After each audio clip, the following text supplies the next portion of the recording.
Tegan Bennett Daylight, welcome to Booktopia. Thank you. Now, I'm intrigued by the title of your book, Six Bedrooms. How did you choose that title? Because I think it's very suggestive that we're going to get a lot of sex. And in fact, what's interesting about this collection of short stories is that we get a lot of the dynamics of transitions in relationships, but we're not so much in the bedroom. Yeah, I chose it. I actually chose it because there is one of the stories named Six Bedrooms. A girl who's living in a house that has 6 bedrooms and they all have different people in them. And actually, it was quite a cynical choice. It did have that sort of feeling of, ooh, this might have something going on here. I had to give the book a title when I was sending it out, and I looked through the story titles, and that was the one that seemed to me as though it would arrest people most immediately. And it's been true, actually, wherever I go with that book. People say, oh, great title. Yeah, and there is received wisdom in the magazine industry that if you want to sell more copies, you have to use a number on your cover. Right? So if you do something like 93 ways to fix your hair, just using that number is going to boost sales. That's fascinating. I did not know that. It's the first title I've ever had where people have sort of leapt on it straight away. That has to be a good sign. Yeah. Now, how do the stories relate? You talk about these 6 bedrooms in one house. In a sense, are the stories all under one roof? That's such an interesting question. They're certainly all under one mental roof, which is mine. They all really relate to each other because they're all about, you can see on the cover the way she's sort of seems to be leaping out. They're all about people who are in a process of change. They're transitions. In a state of flux. They're on their way. They're not still. They're not finished yet. No. I guess that's what it's about. So what appeals to you about the idea of people in their late adolescence, early 20s, these people who are, as you say, unfinished, works in progress? I don't know if appeals is the right word, because it isn't a pleasant or easy time. And I don't necessarily enjoy reflecting on it. It's just that you're trying so hard to be a finished self when you're at your least finished. And I have so many strong memories of that time. I'm just flooded with memories. There's a really lovely thing that Alice Munro once said. She said when she was writing stories that she couldn't stop thinking about the things within things. And this material gives me that feeling, the things within things. On the way down here today, I've got 7 or 8 or 9 or 10 other stories that I want to write about this time. So that era, the 20s, that's the kind of defining era for you as a writer then? Isn't it interesting? Yeah. I mean, it wasn't an easy time. It was an interesting time. And I guess that sort of age from about 16 as well, when you're entering a certain sexual maturity as well as a total sexual immaturity. And you're both aware that you have some kind of power over other people, but you can't control that power. It's sort of all over the place. And if only you could. I used to have a lot of kind of dictatorial fantasies, actually, about if I could. I was the sort of person who, when I got to about 20, I used to think about when I was 15 and think, if I knew then what I know now, I would go back and I would rewrite history. But that's exactly what you're doing now. That's what being a writer allows you to do, is to go back and, in a sense, revise some of your own embarrassments and mistakes. That's right. You're in control now.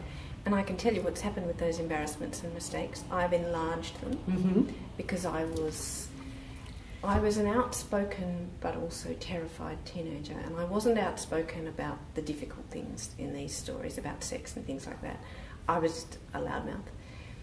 But I was also very frightened and sexually very nervous.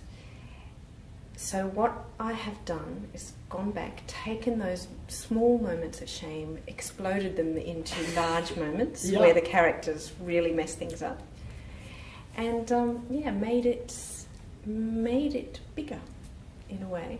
It's interesting, but also by making it bigger, I allow that character, particularly that character of Tasha, a voice. She gets to say things that I did never get to say. I feel as though my teenagehood was spent really being silent. Well, you said you were a loudmouth, so you can't be silent and a loudmouth. It's interesting, isn't it? But you can. You see, there were things that I couldn't shut up about, like reading and the sorts of things that really interested me. Being smart, being curious. Yeah, being curious and noticing things about people. And my closest friend was a boy who was a really, really incredible mimic and an incredible caricaturist of people. And he and I spent a lot of time being loudmouths together. Ooh. We really enjoyed each other's company because of that. But as far as my secret self went, I wasn't a loudmouth at all. Now, Tasha does something excruciatingly embarrassing in one story where she has a crush on a guy at school, and she goes up to him and she says, "Will you go out with me?" I know. Isn't it terrible? Did you do that? No. What kind of a fool do you think I am? No, I never did. I never did. But even for me at that age, and I'm not sure what it was like for other girls my age, but even for me, to even give away a preference felt like a terrible shame to me. I found it really hard. I never wanted to be exposed. I never wanted to be seen as liking a boy. Because that made you vulnerable. Because that made me vulnerable. So I was very private about that. And I'm not, as I said, I'm not really sure what other people thought. I think that when people are 15 or 16, everybody is an outsider. I think it's when you grow up you realise that you thought you were an outsider, but everybody else was thinking the same thing. You look around at other people being successful at this job of being teenagers, you realise it's a disaster for everyone. So I thought that, but I think I was, in an odd, loudmouthed way, more private than other girls. That's fascinating. I'm also really interested in this portrait that you paint of this period of transition and this age. What you see, or how you depict the role of parents, because they're on the periphery, so they're sometimes observing, sometimes they intervene when they have to pick someone up when they're too drunk to get home and have to be poured into a car, vomiting. There's a fair amount of vomit involved. There is, yeah. But so how do you see the dynamic playing out between these semi-adults, these unfinished people, and parents? Yeah. I'm not really sure where I got these parents from, and I'm not really sure what they're up to, except that I guess what's going on for them, I hope this is a clear answer, what's going on for them is that their own life story is so charged that they haven't really got the space to be thinking about their children's life story. They're so busy playing out the dynamic of what happened to them as children, or whatever it might be, that they love their children, and Tasha's mother really loves her, but she's also dealing with something bigger all the time. And so they're kind of looking away from the kids, in a way, which is not what my parents were like. My mother in particular was very focused and devoted, on me anyway. I'm sure my brother and sister would have a different view of things, but she was very engaged with me. Because really, in this collection, the parents are pretty flawed. I mean, in particular, the main mother character is an alcoholic, and she's kind of pretty useless. Yeah. Now my mother was a very light drinker, and my father's a light drinker as well. My father likes a glass of wine, but rarely has more than one or two, and my mother rarely had one. But my father's parents were alcoholics.